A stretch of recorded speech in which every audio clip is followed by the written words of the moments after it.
Баршаңызға қайырлы күн. Сондай дәмді, мамық болып шығатын, әдемі көтеріліп пісетін көршіктерді дайындаймыз. Дәл осы көршіктердің рецептін ұзақ іздедім. Енді осы рецепті сіздермен бөлісейін деп отырмын. Алдымен қажетті қоспаларымыздың бәрін алдын ала дайындап аламыз. Ыдысымызға 100 мл сүтімізді қайнатып ыстықтай құямыз. Үстіне 150 грамм қант қосамыз. Қантымыз ерігенше жақсылап араластырамыз. Қантымыздың ерігенін қолымызбен тексеріп көреміз. Қантымызды толығымен ертіп алғаннан кейін сары майымызға бір жұмыртқаны толықтай, ал екінші жұмыртқаның тек сарысын ғана қосып, біркелкі болғанша араластырамыз. Сары майды ерітіп қосасыздар. Сары майдың орнына маргаринді ала берсеңіздер болады.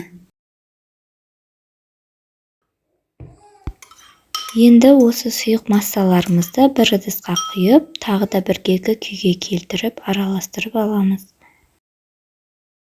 Алдын ала електен өткізіп алған ұнымызды алып, разрыхлитель қосып араластырамыз. Разрыхлительдің орнын ас содасымен ауыстырсаңыздар болады.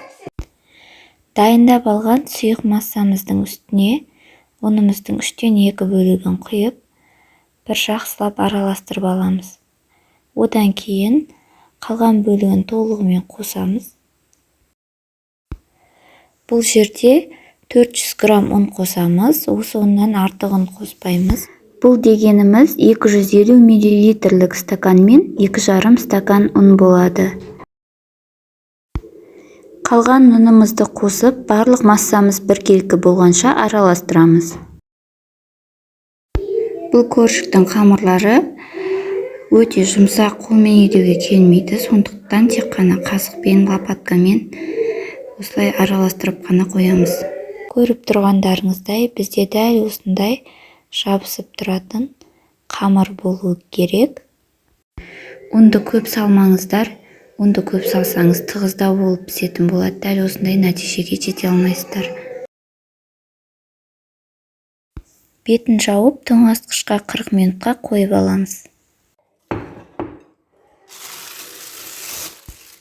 Міне біздің қамырымыз дайын болды.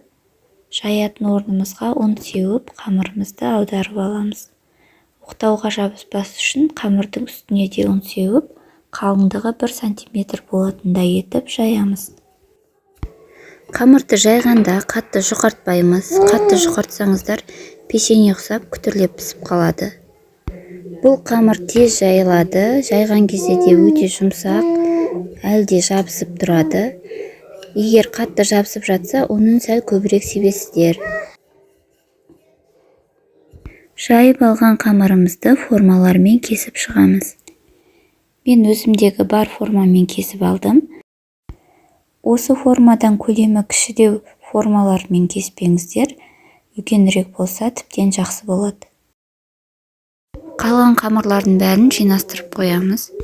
Көршіктерімізді противеньге араларын алшақ-алшақ етіп орналастырамыз. Мен бетіне жұмыртқаның сарысын жаққан жоқпын. Егер сіздерге ұнайтын болса, жақсаңыздар болады. Дәл біздің балалық шағымызда жеген буфеттерде сатылатын көршіктерде бетіне еш нәрсе жағылмайтын болатын. Сондықтан мен бетіне жұмыртқаның сарысын жаққан жоқпын. Сіздер өздеріңіз қалауларыңыз бойынша жағып әсемдесеңіздер болады. Мен жаңағы жиыстырып алған қамырларды қайтадан жайып, кесіп жатырмын. Формаларға салып, қалған қамырларды жиыстырып, үлкен бір көршік жасадым. 180 градус температурада қызып тұрған пешке саламыз, және беті қызарғанша пісіріп аламыз.